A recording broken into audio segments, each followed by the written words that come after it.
It's time for Ghost and Crendor! Ghost and Crendor in the morning. In the morning! Broadcasting live! Before our recording studio audience. Recording! Wake your ass up! It's the Crendor in the morning! Hello there, everybody! It's Wednesday. We're back. What Wednesday? Wub Wednesday? Wednesday.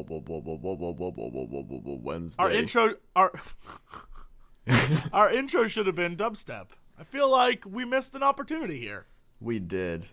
Now we need that to happen. No, we really don't ever need that to happen. Should I do that every time now? Should that be No. what it is? No, it should not be Wub Wednesday. No. No. Wub Wednesday, brought to you by some place in America named Wub that Nowhere. will hopefully give us money. Nowhere is that a place. Give us money, Wub. We're a lot of things, but we are not stupid enough to name a town Wub. Or a store. And this is what I'm proved wrong. Someone's going to message in and be like, there is a town named Wub. That sounds probably accurate. It does. Speaking of probably accurate, I got an amazing link today sent to us by a fan that was basically various ways the apocalypse could happen, because it's in 2 days. I'm not sure if you're aware, but the world ends in 2 days. That's true. He sent me a link that was 5 kick-ass sci-fi apocalypses that could actually happen.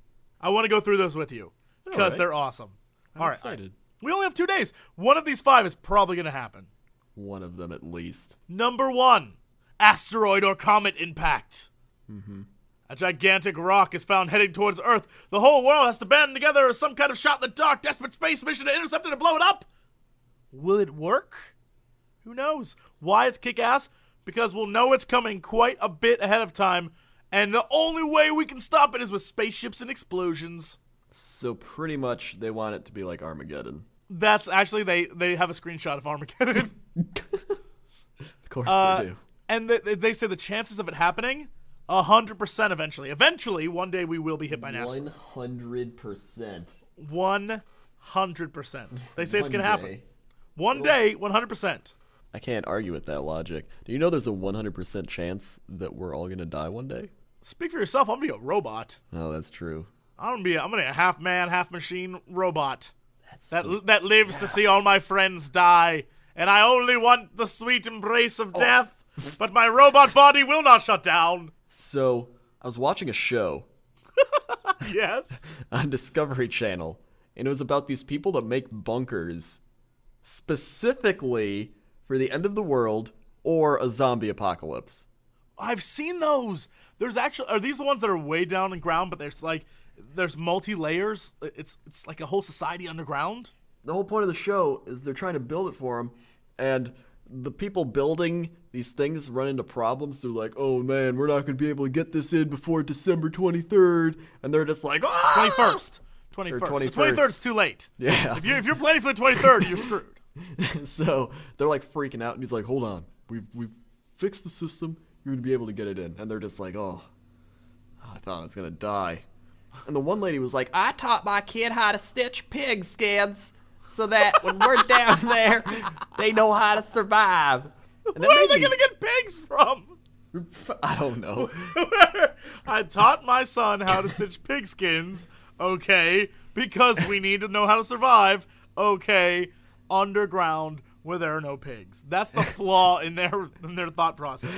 And so that made me think, because all these people were like so keen on like, oh, I gotta survive, and like there can't be any cracks because then there could be toxic fumes leaking in, and they could get into your wounds, and the wounds will like kill you. And I was just like, I think I'd rather just die.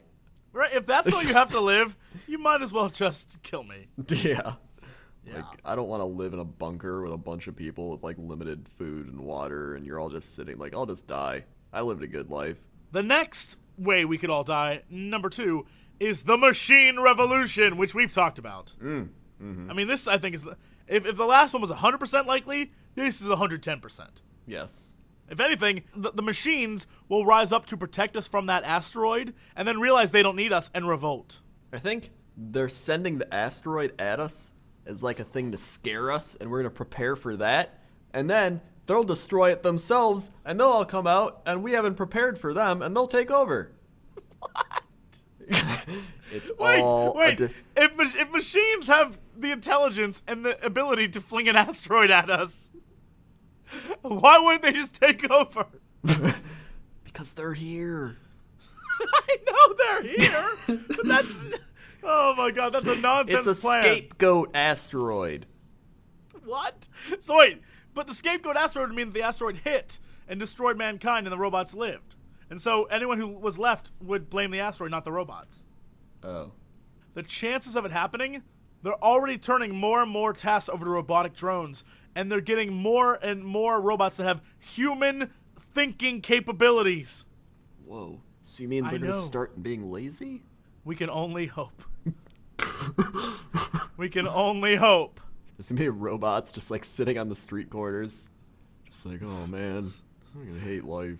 Next on this list, a deadly pandemic. Like the Andromeda Strain, Omega Man, 28 Days Later, The Stand, 12 Monkeys Outbreak, all those movies. Wait, monkey outbreaks? Yes, monkey outbreak. Monkey outbreak. It was a monkey that did it in Outbreak. It was that little monkey. And they're like, we have to catch the monkey. Remember that? No. Great, thanks. No, I don't. Thanks for being up on popular culture. I'm not crazy enough to think about monkey outbreaks. It's stupid. Well, in case you weren't aware, it's happened in the past. Oh, there was the an bubonic- IKEA monkey! What? There's a monkey that some woman brought into IKEA, and then she, like, lost him. Is he the one? He's the one. The IKEA plague. Now. The IKEA plague. He's just got, like, a little IKEA suit on with an IKEA bag. And he spreads disease and merriment wherever he goes. with particle board furniture. Next on the list, evolution will kill us. Whoa. Right? Makes no sense. We're supposed to become like X-Men. Well, they're saying that what would happen is we would all become like horrible mutations. And eventually the human race would disappear. Well, because we would no longer be humans. Humans would die out. Why would we de-evolve? No, we wouldn't de-evolve. We'd just mutate into something different. So humans would no longer exist. X-Men!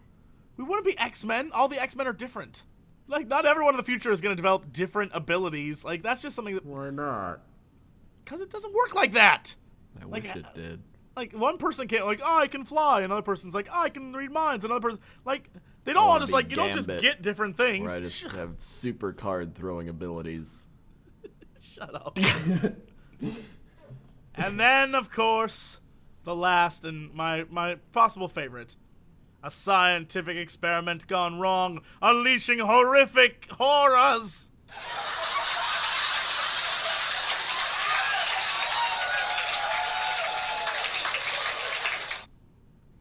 I don't understand. Just keep going. Basically, the chances of science creating something that destroys us is pretty much one of the highest possibilities. So we create our own destruction. Whoa. In 2 days, we can do that. All right, and that's it. That's all of the sci-fi horror things that could happen to us. I mean, we already knew most of them. We knew those things would happen. Other people didn't, but we did. We were prepared for them. If anything, we know they're all going to happen at the same time. Mm-hmm. It's all part of that Mayan robot experience. The Mayan robot experience. That is a jazz band. It's a theme park. It's just like, Daddy, I want to ride on the Mayan robot volcano. All right, now I think it's time we go to Chapter 7 in the Sky. Crendor, how's the traffic outside? Traffic's getting pretty crazy because people are running away. They're trying to get as far away from the Mayan robots as possible. So, stay off the Armageddon Expressway, where everybody's trying to get down to the South Pole, because everyone knows that robots are afraid of the South Pole. Back to you in studio. Thanks, Crendor. Now let's go over to Crendor at the weather desk. Crendor, how's that weather? I feel like we need to go somewhere special. The great Redlands, California. Uh-huh. Redlands. In Redlands, California, It's 41 degrees Fahrenheit with 10-mile visibility. And the trending keywords are wind, windy, and cold. It is getting rather chilly here in California. And now we have some excellent tweets coming in from Redland, California. Oh, great. Of course. This is from Jesse Goes Ham. He says, "Tonight I'ma make it rain." Here's the best part. People who know me would almost assume that that is a spoof account I made. Because I quite often say, I'm going to go ham on it. And the fact that that guy, Jesse Goes Ham, then says, I'm going to make it rain, is all sorts of funny. And Javi G says, "The wind outside, though. The world is ending for sure, LOL." It's windy. The world must be ending. Yeah, obviously. And Obviously. then we have the great Zulai Carvajal, who says, "Honestly, this cold weather calls for a Disneyland so I can wear wintry clothes and drink hot chocolate and be happy." Calls for a Disneyland? It calls for a Disneyland. That sounds like a maneuver. Calls for a Disneyland. This calls for a Disneyland. That's weather. All right. Thank you, Crendor. Now over to Crendor at the sports desk. Crendor, how's sports? In sports, we got some crazy news. Tim Tebow's requesting to leave New York City, likely. Well, that's because it's a den of sinful iniquity. Iniquity? Iniquity? Is that a word? I think so. Why am I asking you? You don't know. I have no idea. Oh, What? it's sinful. New York is filled with bad people. And a Shakespeare or William Faulkner enthusiast might say the Tebow era in New York has been full of sound and fury, signifying nothing. Did you read that from somewhere, or did you just come up with that? I read it on this website. Oh, for a minute I thought you had come up with that, and I was like, holy crap. You've just taken this conversation to a whole new level, but that's just Are you what saying that I should now be only Shakespeare? talking Shakespeare quotes. To Like a be- double thrice asked was I. To be or not to be is the question we ask ourselves daily. Yet, do we signify ourselves the way we think? That is the true question. No, that is not. That is gibberish. That's sports. All right, now, Crendor, hit me with that big story of the day. Holidays are coming up, and you're in a If we make it through the end of the world. If we make it through the end. make it through the end of the world. So, we won't, but it's fun to talk about the holidays. It reminds us that there might be still hope from the Mayan robots. Exactly. Yeah. So, you go to your family parties, and you're still single, and all your people in your family are gonna be like, "Why haven't you met somebody yet?" So, this is the number one reason why you may be single. There's only just one reason. No, they list 5. Okay, here's the reason. The only reason why you're single this holiday. But they give you that as well. Oh, okay. Sure. So, family issue number 1. Are you seeing anyone? Is the only question they ask you anymore. It's the first thing you hear when you pick up the phone or visit for the holidays. So is there someone special in your life? This constant questioning about your relationship status can not only drive you crazy, it can also affect your psyche. As in... E. Psych E. E. Why not just psych? Because psych is what you say when you're like, psych! Oh. Well, psych. I said psych. No, what? Continue. As in making you feel like a failure if you can't answer yes to their well-meaning questions. Constantly having to defend your dating status is exhausting, and it takes all the fun out of sharing what's going on in your love life. Sometimes you might hang on to your boyfriend or girlfriend when you know the relationship isn't going anywhere just to have a date for Thanksgiving so as to avoid the barrage of questions. Really sad. That is really sad. If you lack the self-confidence to approach your family and you're like, I'm going to stay with this guy who is a horrible person just so they'll leave me alone, you have got more issues than getting a date for Thanksgiving or Christmas. That is extremely true. This says, how to deal with it. Don't bring home a lukewarm date just to appease your grandmother. That's not fair to anyone, especially a guest. If it bothers you that your family seems more interested in your dating life than in any other aspect of your existence, Gently but firmly, tell them that you prefer to discuss other matters of interest, your work, hobbies, travels, etc. And that... What? Why not just tell them? What kind of passive-aggressive asshole wrote this article? Why not just tell them, look, I'm not seeing anyone. Leave it alone, Grandma. I just want you to be happy. I am happy. Yo, bird, now get in the kitchen and make me cookies, goddammit. Get in the kitchen and make me cookies, goddammit. Jesse Cox, 2012. I want that on my tombstone. You're gonna have a lot of things on your tombstone. My tombstone's gonna be a litany of quotes. It's gonna be like the Stanley Cup where they have to keep making everything smaller. Adding onto it. They keep adding on to it. That'd be amazing. It's just some guy like goes out every month. He's just like, I gotta add more. I like how in this world, I'm still talking after I'm dead and coming up with ridiculous quotes. You like made videos that you've stockpiled on like terabyte hard drives. I release one every day after I die. As I continue building my monument. Family issue number 2. You're expected to attend all family events, which leaves little time for dating. Does your family expect to see you at every family get-together without exception, including your third cousin's daughter's graduation from kindergarten? Some families see neglect and betrayal at every turn, says Dr. Anderson. They expect single adults to attend family get-togethers with the same frequency as any other family member, and frankly, this is neither possible nor desirable. How to deal with it? Again, yes, do tell. This is a boundary issue. If your family continually pressures you to attend every last event, gently but firmly explain that while you love them very much, how come everything is gently but firmly? Tell them no. Just say no. I can't make it. I'm sorry. I've got stuff to do. I'll send you a card. Why did you be like? Oh, I would love to see little Timmy graduate from elementary school, but unfortunately I cannot attend it this time because I'll be getting my nails done. Like, shut up! Just tell them no! Oh my god, this is what's wrong with America. Anyway, as we were following Dr. Anderson's excellent advice, you also need to devote time and attention to finding your life partner and building your own family. Especially if your parents met in 10th grade algebra class, they won't understand how time-intensive dating is, and their expectations about your level of involvement will likely be way off.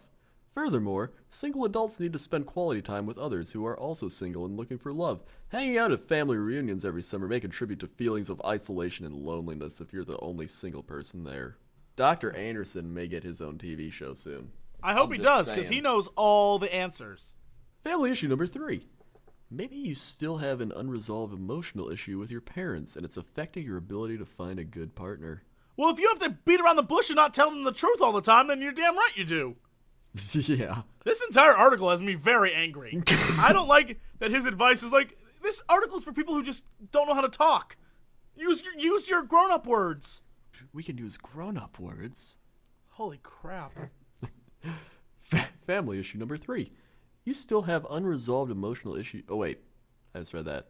I was going to read this part. It sounds trite, but parents greatly affect the way people search for a life partner. Typically, you're attracted to dating partners in reaction to your relationship with an opposite-sex parent, or a same-sex parent if you're homosexual, says Dr. Anderson. If you're lucky, this relationship was an emotionally healthy one, and you're looking to replicate these dynamics in an adult romantic relationship of your own. Pause. How often do you have a healthy relationship with your parents? I don't know anyone who has like, man, I'm so glad my parents really were all together for me. Your parents are supposed to be crazy. That's what makes you you. Yeah, their craziness rubs off onto you. No one's if your parents are like super awesome, like they're the best in the world, they didn't do it right. Yep. A parent's job is to be in your face constantly, drive you crazy, and make you want to leave the house so they can get the house back that they had to give you for 18 years. That's a parent's job, is to make your life miserable. If they didn't, then they weren't doing it right. More great tombstone quotes. You're welcome.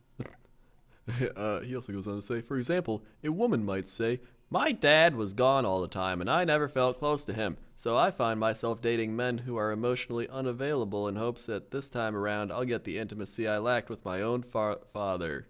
That is a nonsense thing. I date men who are emotionally unavailable in the hopes that I'll get that emotion that they are saying is unavailable. Yeah. Jesus. We are screwed up. Wouldn't you want to do the opposite and fill the void? Right? I don't understand. I get that it happens. I understand that it happens. That people usually date people that remind them of their parents. It's very Oedipal and stuff like that. But still, what he just said is a nonsense thing. My dad wasn't around, so I'm going to date guys who aren't around because I want their emotional involvement in my life. But you know you won't get it because you're dating... Oh, my God. Well, here's how you deal with it. Okay. Identifying such patterns can prove extremely difficult. Most people are too close to these issues to see them clearly without an outsider's help. With concerns such as these, Dr. Anderson says that it's best to give a recommendation from someone you trust and engage in some counseling, since there's no better way to achieve personal growth and development. A doctor is suggesting you get counseling? Like, look, the best strategy in coping with your problems is to see a doctor. Exactly. That's my advice. Quote, remember, you're going to attract someone with roughly the same emotional health as your own. In therapy, we talk about water rising to its own level, meaning that in a relationship, one partner may appear to be the dysfunctional one, but ultimately, both are typically at about the same level of emotional health, says Dr. Anderson. So the healthier you are, the healthier your partner is going to end up likely being. In other words, work on your own issues if a happy relationship's ultimately your goal. So his advice is advice you could have gotten from, like, that same grandmother who was like, I want to know who you're dating. and if you would have told that grandmother, I'm not saying anyone, Grandma, she would have said, and I quote, it's okay, work on yourself first, then they'll come to you. Grandma would have given you that advice if you had just taken the time to talk to her like a normal human being. But you Good work, Doc. You gotta go to Dr. Anderson for this. $195 an hour. For some reason, I just pictured Dr. Anderson as Dr. Octopus. Would you like some tea? It's the giant robot claws. That was my tentacle. That was my tentacle claws. Yeah. Number 4. Your family has set restrictive rules regarding who you can and can't bring home as your date.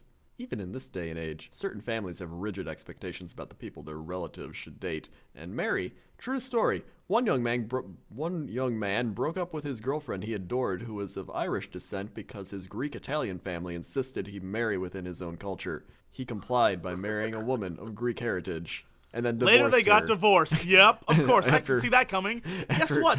Your parents aren't always right, you stupid idiots. Oh, my God. After a 10-year marriage, they got divorced. Coincidentally, so they probably had kids, and those kids now have a fractured childhood because he didn't follow his own heart and do what he wanted to do, and instead got pressured by other people. No. And then he messed up other people's lives. Yay! Yay! Selfishness. Coincidentally, he ran across his former Irish girlfriend shortly after his divorce was final, and this time he had the courage to follow his heart. Now he's happily married. Really. Yep. Of course. Sounds like an old school story, says Dr. Anderson. Sounds stupid as shit, Dr. Anderson. Oh, Dr. Anderson. Dr. Anderson. How to deal with it? All families have rules and opinions regarding touchy topics like your date's religion, ethnicity, political affiliation, or otherwise. Some families are quite permissive in their expectations of your future mate, while others remain rigidly stalwart. Dr. Anderson suggests paying attention to the messages your family members send regarding acceptable dating partners. Re-examine how these expectations have affected your dating life until now, whether it's positively or negatively. For example, are you ruling out prospects based on these archaic family rules? Do you avoid getting serious with someone because Even this doctor's telling you not to listen to your stupid family. Just because your family's dumb doesn't mean you have to make the rest of us suffer. You suck, world. You suck, world. Number Throw 5. that on the tombstone. Throw that. That's the final thing on the tombstone. That's the final thing. My final lesson that I depart on you is you suck, world. good final lesson. It gets straight to the point. It does. Family issue number 5, and the final one. You're estranged from your family and don't interact with them at all. Good. Merry Christmas. Have a good one. Are you emotionally disconnected from your family for the most part? If so, you may believe that they couldn't possibly affect your love life, but this isn't always the case. Oftentimes, people are still very much influenced by their family of origin despite being disconnected from them, says Dr. Anderson. For example, you may unknowingly be looking for a substitute family, which could subtly affect who you desire to date. On the other hand, your lack of content with them could leave you with some relationship deficits, especially if there was little communication within your family. Even when you still lived at home, you may never have learned how to appropriately attach yourself to your others or work through conflict in a healthy, productive way, advises Dr. Anderson. Also, psychologists who study families assert that if you're cut off from your family of origin, aspects of your development will stagnate. So if you haven't spoken to your family since you were 18, part of you remains stuck at 18. I cannot even say if that's true or not. It sounds like gobbledygook. Part of you stays at 18. I know which part of me is at 18. Inches.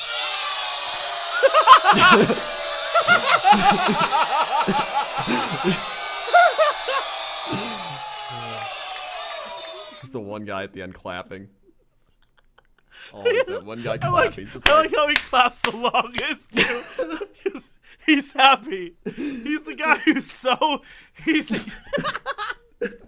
It's like, I understand you, man. I always thought that he was clapping because he was enjoying the fact that the crowd was losing their mind. And he's like, this is hilarious, man. He's like the guy in Ghost Adventures. He's like, man, this is awesome,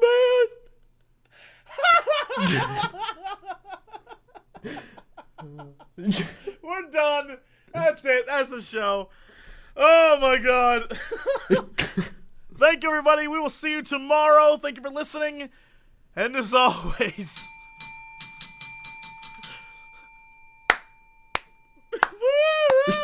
Woo!